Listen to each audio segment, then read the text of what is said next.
Hai semua, Assalamualaikum. Video kali ini jom saya kongsikan cara isi e-filing cukai pendapatan bagi tahun taksiran 2024. So, kepada yang nak tahu bagaimana cara-cara dia, jom kita ke bahagian tutorial.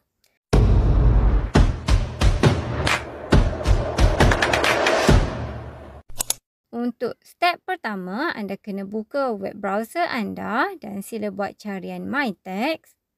Kemudian di paparan utama ini, pada bahagian sini, sila masukkan nombor kad pengenalan anda. Seterusnya anda klik hantar. Sekiranya dia keluar paparan macam ni, itu maksudnya anda belum mempunyai nombor cukai.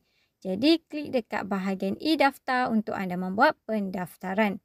Tapi sekiranya dia keluar pop-up macam ini, anda perlu klik dekat bahagian sini untuk anda membuat permohonan sijil digital anda.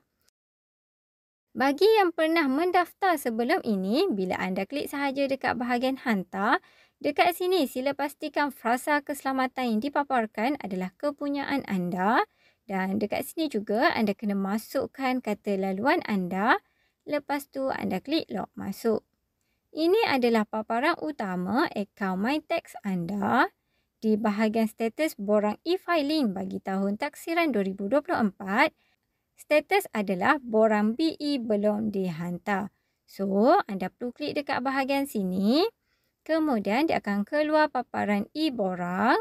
Dekat sini terdapat beberapa jenis borang. So, untuk borang EBE ni, borang ni khas untuk mereka yang makan gaji sahaja. Manakala untuk borang EB ni pula untuk mereka yang menjalankan perniagaan. Okey, untuk tahun taksiran anda boleh pilih 2024. Seterusnya nanti akan keluar paparan borang nyata individu. Okey, dekat bahagian profil individu ini, sila semak semua butiran maklumat anda. Sila pastikan maklumat tersebut adalah betul. Untuk jenis taksiran, anda boleh pilih sama ada taksiran secara berasingan ataupun bersama dengan isteri.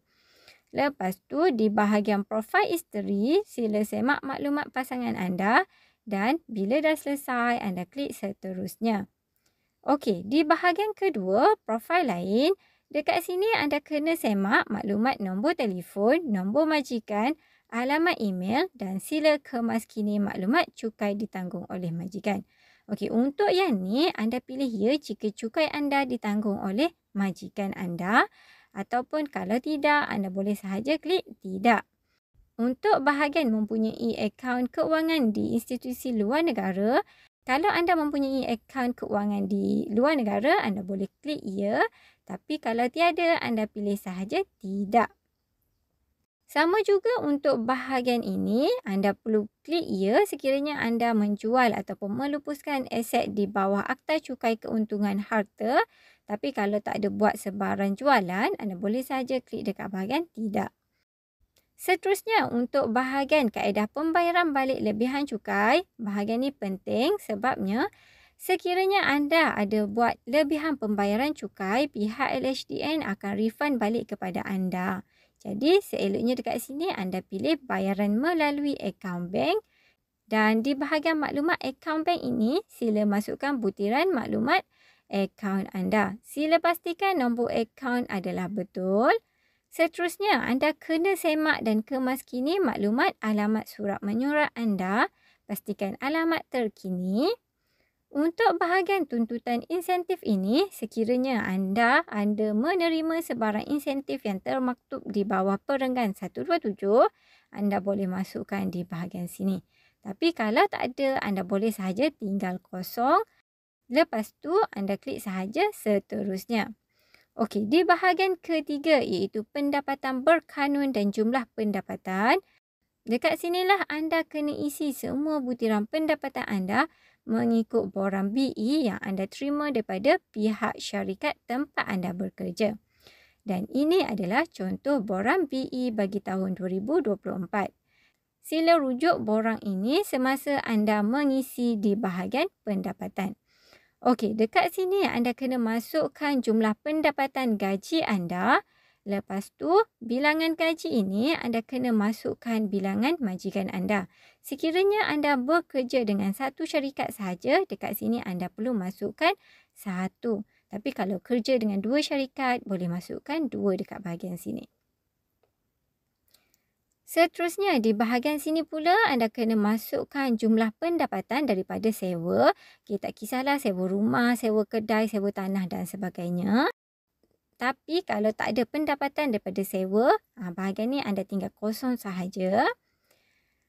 Sekiranya anda mempunyai pendapatan sama ada pendapatan sampingan ataupun pendapatan tetap daripada hasil faedah, royalti, pencen ataupun apa-apa pendapatan lain, anda boleh tambah dekat bahagian sini. Okey, bila dah selesai masukkan maklumat pendapatan, anda scroll ke bawah dan untuk bahagian potongan cukai bulanan, PCB, sila pastikan jumlah yang dipaparkan adalah sama seperti yang tertera pada borang PE anda. Seterusnya, untuk bahagian pendapatan bukan penggajian bagi tahun belakang yang belum dilaporkan, untuk yang ni anda boleh isytiharkan sekiranya ada pendapatan tahun sebelum ni anda lupa nak isytiharkan semasa taksiran tahun sebelum-sebelum ni. Okay, tapi kalau tak ada, anda boleh abaikan sahaja dekat bahagian sini. Anda hanya perlu klik dekat bahagian seterusnya.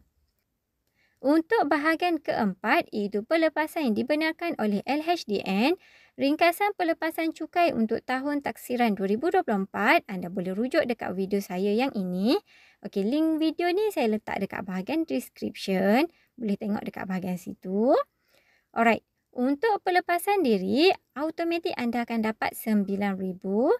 Sekiranya anda ada menanggung kos untuk rawatan perubatan, rawatan pergigian ataupun keperluan khas ibu bapa, anda boleh masukkan jumlah tersebut dekat bahagian sini. Tapi perlu diingatkan, jumlah pelepasan yang dibenarkan hanyalah sebanyak RM8,000 sahaja. Sekiranya anda ada membuat pembelian peralatan sokongan untuk diri sendiri, suami ataupun anak-anak ataupun ibu bapa yang kurang upaya, anda boleh masukkan jumlah perbelanjaan anda dekat bahagian sini dan jumlah yang dibenarkan hanyalah RM6,000 sahaja. Untuk individu kurang upaya, anda boleh mendapat pelepasan sebanyak RM6,000 dan sekiranya anda melanjutkan pengajian, pelepasan cukai yang dibenarkan adalah sebanyak RM7,000. Okey, di bahagian bawah ini pula ada perbelanjaan-perbelanjaan lain yang boleh anda isi untuk anda dapatkan pelepasan, tapi pastikan anda mempunyai resit untuk setiap perbelanjaan tersebut. Yang paling penting, resit tersebut anda kena simpan selama 7 tahun. Okey, di bahagian bawah ini pula itu pelepasan gaya hidup.